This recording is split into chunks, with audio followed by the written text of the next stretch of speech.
भारतीय मीडिया आज दोपहर से ये शोर मचाता रहा, ये ढंडोरा पीटता रहा कि FATF के एशिया पैसिफिक ग्रुप ने पाकिस्तान को ब्लैक लिस्ट में डाल दिया है। भारतीय मीडिया दावा करता रहा कि APG ने पाकिस्तान को ब्लैक लिस्ट कर दिया है, पाकिस्तान की मुश्किलात में इजाफा हो जाएगा और अब पाकिस्तान FATF की ब्लैक लिस्ट में भी जा सकता है। मगर भारतीय मीडिया के प्रोपेगेंडे से हटकर हकीकत यह है कि एशिया पैसिफिक ग्रुप ने पाकिस्तान को किसी ब्लैक लिस्ट में नहीं डाला है। एशिया पैसिफिक ग्रुप को इस बात का इख्तियार ही नहीं है कि वो किसी रुकन मुल्क को ब्लैक लिस्ट में डाल सके।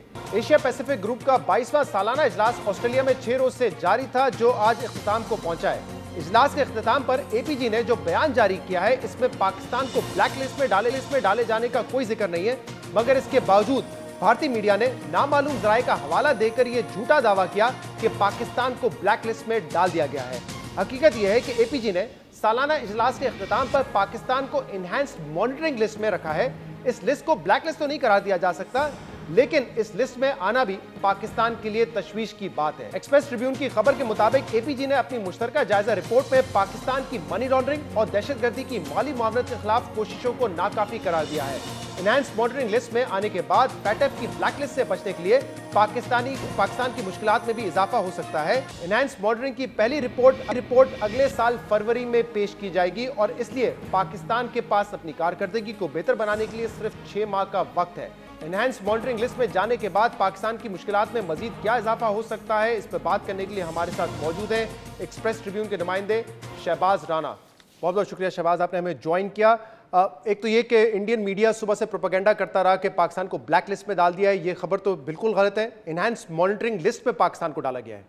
जी बिल्कुल, देखिए इसमें थोड़ा सा बुनियादी फ़र्क समझने की ज़रूरत है। जो ब्लैक लिस्ट करने की जो पावर्स हैं या जो मैंडेट है वो APG का कभी भी नहीं रहा।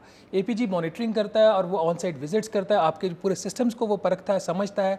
पाकिस्तान जो है वो FATF का मेंबर भी नहीं है, पाकिस्तान एशिया पैसिफिक ग्रुप का मेंबर है। तो पाकिस्तान की जो भी म्यूचुअल एवेल्यूएशन हो रही थी, जिसकी बुनियाद पर ये सारे फैसले हुए हैं, ये पिछले कुछ 1.5-2 साल से चल रही थी। PMLN के टाइम से ये प्रोसेस चल रहा था। इसके कुछ 4 इसकी ड्राफ्ट रिपोर्ट्स बनी थी, उसकी बेस के ऊपर ये फाइनल रिपोर्ट बनी है और अडॉप्ट हुई है। तो इंडियन मीडिया का ये दावा कि जी पाकिस्तान को ब्लैक लिस्ट कर दिया गया, वो हकीकत के मुतरादिफ था।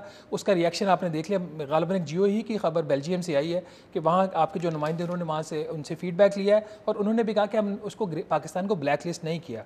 और ये बात वैसे भी एक मानने वाली नहीं थी। आपको पता है कि FATF का जो प्लेनरी है वो अक्टूबर में होने वाली, तो उसमें ही कोई फैसला एक्सपेक्टेड था कि हम ग्रे में रहेंगे, वाइट होंगे या हम ब्लैक हो जाएंगे। तो इस स्टेज के ऊपर जैसा कि आपने बताया है कि हालात तो हमारे लिए पॉजिटिव नहीं है, लेकिन ऐसी बात नहीं है कि हम ब्लैक लिस्ट हो गए और ना ही ये APG का मैंडेट है। अब प्रॉब्लम ये है कि अनलाइक पास्ट, पहले हमारा ये आपको बताता चलूँ कि पिछले 10 साल में पाकिस्तान की ये तीसरी म्यूचुअल एवेल्यूएशन रिपोर्ट थी। Pakistan as compare to other countries, हमारे ऊपर जो दुनिया का फोकस है वो ज़्यादा है और ये 5 साल में दूसरी दफ़ा हुआ कि हमारी रिपोर्ट इस तरह की बनी है और उसकी बेस पे ये सारी फाइंडिंग्स आई हैं। तो म्यूचुअल एवेल्यूएशन में अब हम अपना अगले 6 माह में हम इनको एक और रिपोर्ट आज अगर पाकिस्तान को इनहैंस्ड मॉनिटरिंग लिस्ट में डाला गया है तो इससे फ़र्क क्या पड़ता है कि अब पाकिस्तान के लिए मुश्किलात बढ़ जाएंगी या चांसेस क्या बढ़ जाएंगे कि अब हमारे पे जो तलवार लटक रही थी एक ब्लैक लिस्ट में जाने की, वो ज़्यादा अब खतरनाक होगी? देखिए पाकिस्तान के ऊपर अब जो प्रेशर है वो मुस्तकिल एक रहेगा जब तक ये जो आपकी इनकी इनहैंस मॉनिटरिंग है उससे बाहर नहीं निकलता। इनको एटलीस्ट एक रिपोर्ट फरवरी में देना पड़ेगी और फिर एक अगले साल अगस्त सितंबर में, इन्हीं दिनों में इनको एक रिपोर्ट देना होगी। उसकी बेस पे फिर फरवरी शायद उससे जब 2021 में कोई इसके ऊपर डिसीजन आए या सितंबर में, गॉड नोज।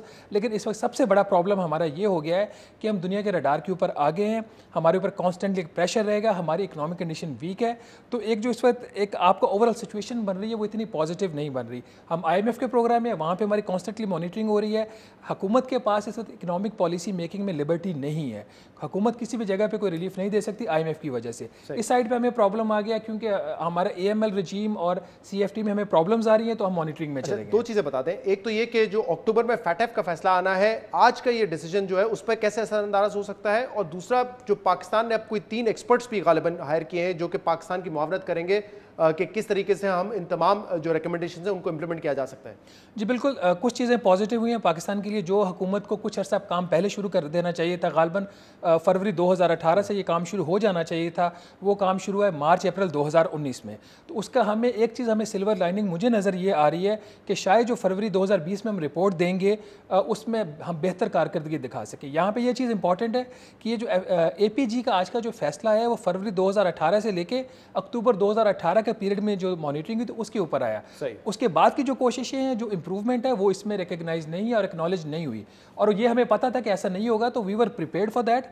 उसका एक इंटरनल हमने एक एक्शन प्लान एक बनाया हुआ है, वो एक्शन प्लान गालबन 145 पॉइंट्स का होगा, हम इंप्लीमेंट करेंगे। जहाँ तक आपका ये सवाल, उसके जो अक्टूबर के ऊपर इसकी इंप्लीकेशन जो है, वो डेफिनेटली उसके ऊपर ये एडवर्स थोड़ी सी इंप्लीकेशन इसकी आ सकती हैं। बहुत बहुत शुक्रिया। शहबाज राना हमारे साथ मौजूद थे। आज के प्रोग्राम में इतना ही। इसका फीडबैक आप हमें दे सकते हैं सोशल मीडिया पर। इजाजत दीजिए, अल्लाह हाफ़िज़।